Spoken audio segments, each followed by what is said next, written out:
Edwards was known for speaking the scriptures in a graphic way.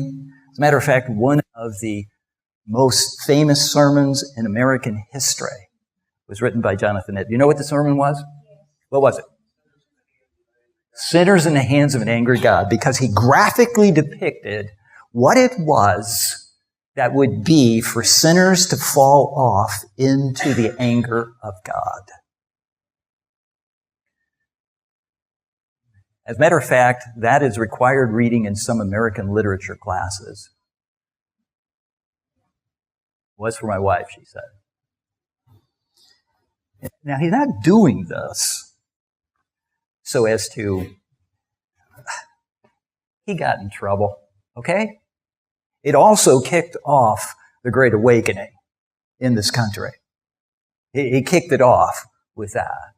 Revival swept because there was awakening to the reality in a sleepy place where there was much disregard for God. Lots of, I am so awakening.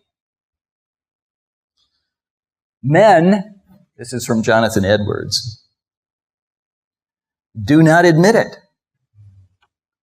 One thinks of the remark by Henry David Thoreau, I'm not at war with God. I'm not his... I like Thoreau. Walden too, I thought that was fun. To all these dreamy things that can't work in reality to go through.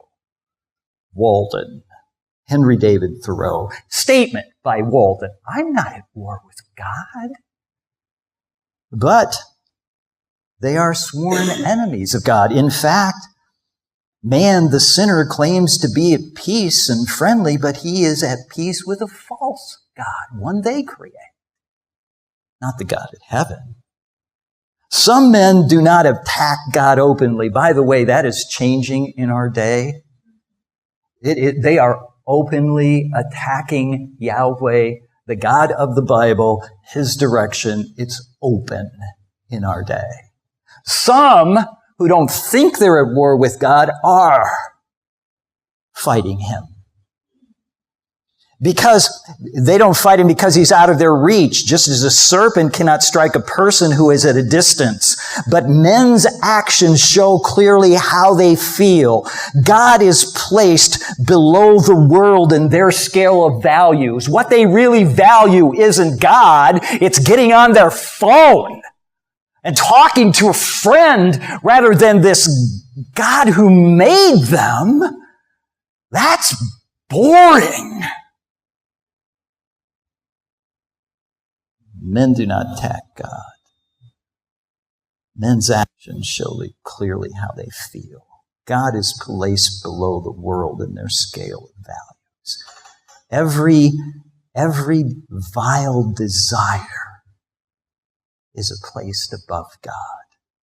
There is an actual, never-ending struggle going on between God and men to see who's going to be chief.